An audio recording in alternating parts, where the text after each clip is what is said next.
Petrol डिझेलच्या दरात पुन्हा वाढ. पेट्रोल ₹2.61 तर डिझेल ₹2.71 महागलं. सर्वसामान्यांच्या खिशाला पुन्हा झळ.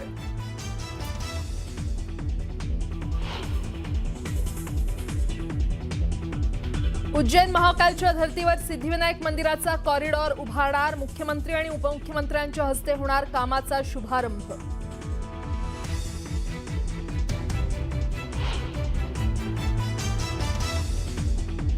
आपल्या देशामध्ये सर्व धर्म समभाव नाही.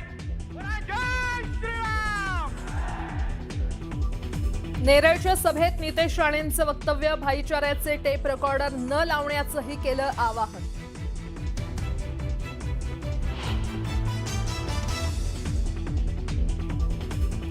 पुढील 1 वर्षात मोदी सरकार कोसळणार. राहुल गांधी यांचा मोठा दावा. मुंगेरी लाल के हसीन सपने म्हणत फडणवीसांचा पलटवार.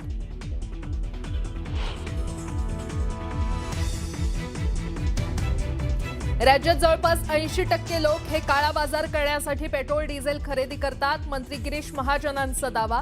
तर महाजनांचं वक्तव्य दुर्दैवी. अंबादास दानवेंची टीका.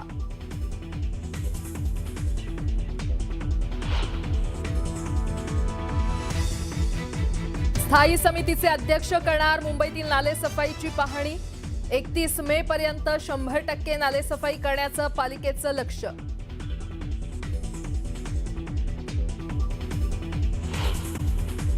पेट्रोल आणि डिझेलच्या दरात पुन्हा एकदा वाढ झाली आहे. गेल्या 12 दिवसात पेट्रोलच्या दरात चौथ्यांदा वाढ झालेली आहे. आज पेट्रोलच्या दरात ₹2.61 वाढ झाली आहे. तर डिझेलच्या दरांमध्ये ₹2.71 वाढ झाली आहे.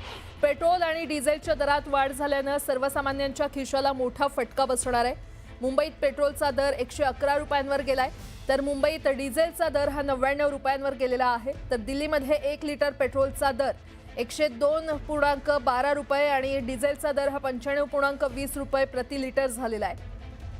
सततच्या होणाऱ्या इंधन दरवाढीमुळे आणि महागाईनं सर्वसामान्यांचं कंबरडं पार आता मोडून गेलेलं आहे.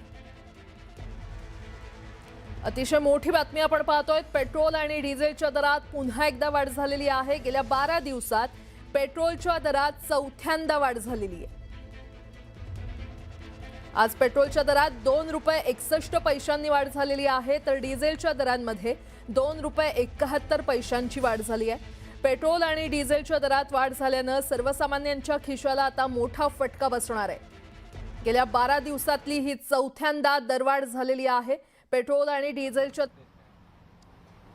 उससे क्या हो गया, 2-4 रुपए तो भरे. कोई असर नहीं पड़ता जैसे आपको यह लगता है कि आपको लोगों पे असर पड़ेगा? अच्छा, मुझे ये समझ नहीं आता, मान लो 2-4 रुपया भर गया तो उससे लोगों को दिक्कत होता है. जब पेमेंट बढ़ता है लोगों का तो उससे लोगों को दिक्कत तो होता नहीं है. मान लीजिए अभी ऐसा तेल का स्थिति है, कहीं कहीं पे तेल बहुत महंगा है. तो यहाँ पे 94 रुपये था ना, 5-6 रुपये का फ़र्क है, उससे कोई दिक्कत नहीं है. पेट्रोल के पैसे बढ़ गए ना, इसलिए पेट्रोल के पैसे बचेंगे. बढ़ गए बचता. 3 रुपये नहीं है मेरे को, बस 20 के नोट है. देखो बताना अपना नाम बताओ. मैं नाम बताऊं कि अपना कैलेंडर में आ जाए? नाम क्यों बताऊं? कोई बात नहीं. मैं ये कह रहा हूं कि भाई हर चीज़ के दाम बढ़ रहे हैं और बढ़ना, जब विदेशों में लड़ाई हो रहा है तो बढ़ेगा. मेरे को अब ड्यूटी के टाइम हो गया भाई, 2 मिनट. और मैं क्या बोल सकता हूँ.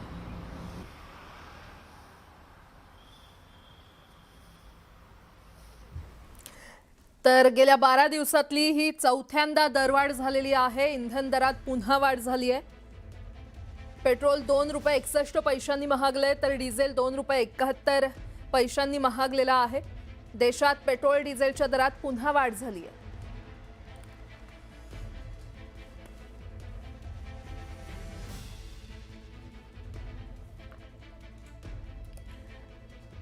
बातमीपत्रामध्ये आता पाहणार आहोत. सकाळच्या महत्त्वाच्या 100 बातम्या अतिशय वेगवान स्वरूपात.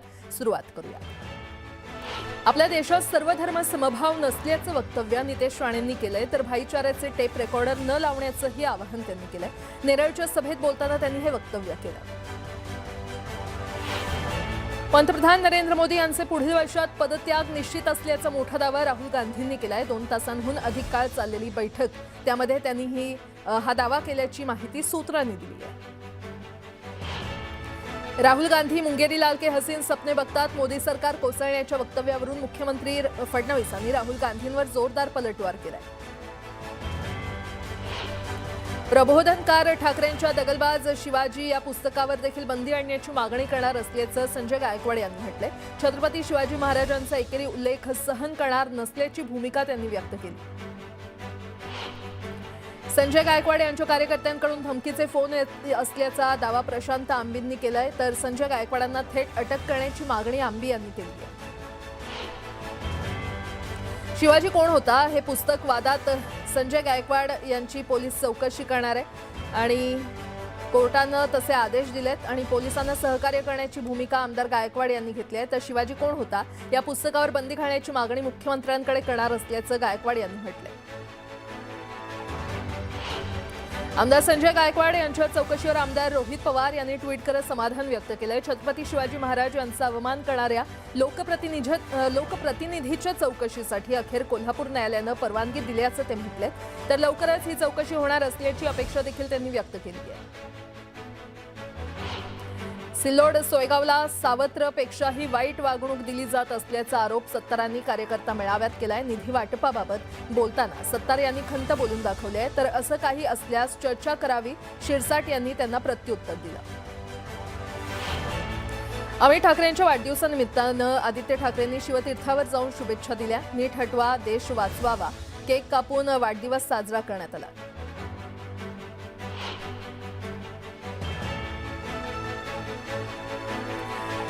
विधान परिषद निवडणुकीची घोषणा होताच भंडारा गोंदिया जिल्ह्यामध्ये राजकीय हालचालींना वेग आला. स्थानिक स्वराज्य संस्था मतदारसंघात महायुती आणि महाविकास आघाडीमध्ये पुन्हा प्रतिष्ठेची लढत रंगणार आहे. सध्याच्या संख्या गणितानुसार महायुतीकडे 300हून अधिक मतदार असल्यानं त्यांचं पारडं जड मानलं जातंय.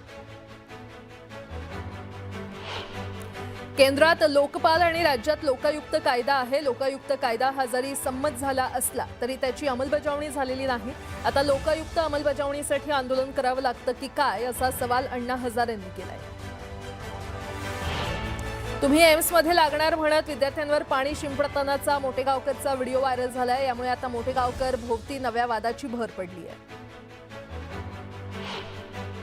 सीबीआयच्या तपासात धक्कादायक माहिती उघड झाली आहे. मनीषा हवालदारच्या पतीच्या मोबाईलमध्ये संशयास्पद संवाद आढळले. एनटीए पॅनलमधल्या अधिकाऱ्याच्या सांगण्यावरून पेपर फोडल्याचं समोर आलंय. नीट पेपर फुटी प्रकरणी अटकेत असलेल्या मनीषा हवालदारची सीबीआय समोर ही कबुली तिनं दिली आहे. पुण्यात शिवराज मोटेगावकरकडून वारजेमध्ये 40 कोटींपेक्षा जास्त किमतीच्या जागेची खरेदी केल्याचं समोर आलंय. इतके पैसे आणले कुठून याचा सीबीआयकडून तपास करण्यात येतोय. विदर्भात उष्णतेच्या लाटेचा कहर सुरूच आहे. विदर्भाला उष्णतेच्या लाटेचा इशारा देण्यात आलाय. अकोला, अमरावती आणि वर्धा जिल्ह्यांना रेड अलर्ट जारी करण्यात आलेला आहे. तर मंगळवारपर्यंत नागपूर आणि चंद्रपूरला उष्णतेच्या लाटेचा ऑरेंज अलर्ट देण्यात आलाय. यामुळे नागरिकांना सतर्कतेचा इशारा देण्यात आला.